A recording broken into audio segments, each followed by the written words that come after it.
And I think one of our most important jobs is to get the word out there and to get people to start speaking out, because we will not be able to change this until we can build up to a critical mass.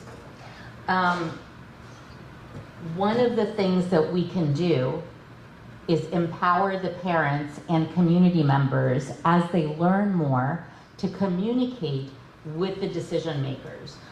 It's interesting, with our work at ACES, what we find is it is shocking how often the administrators themselves don't know what is being taught in the classroom.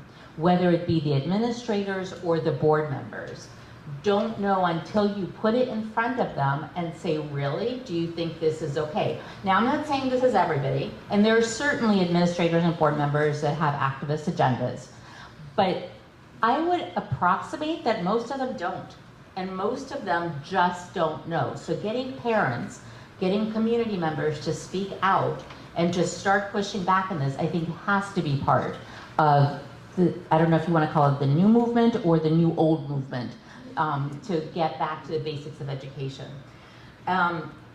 One example of where we can see that is the difference between activism and civic engagement.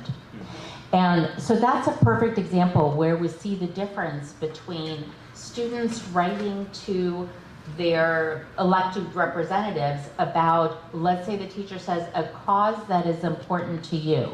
Now contrast that with a teacher that says, write to your elected representatives about why standardized testing is racist. The latter is what we're having more and more of in school, and I'm not passing judgment on standardized testing, yes or no, that's not the point.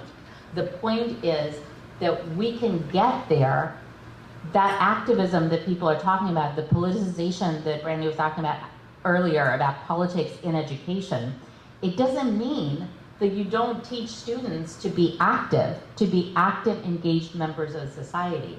But there's a difference between active, engaged civic members versus activism per se. And I think that too has to be part of this new movement.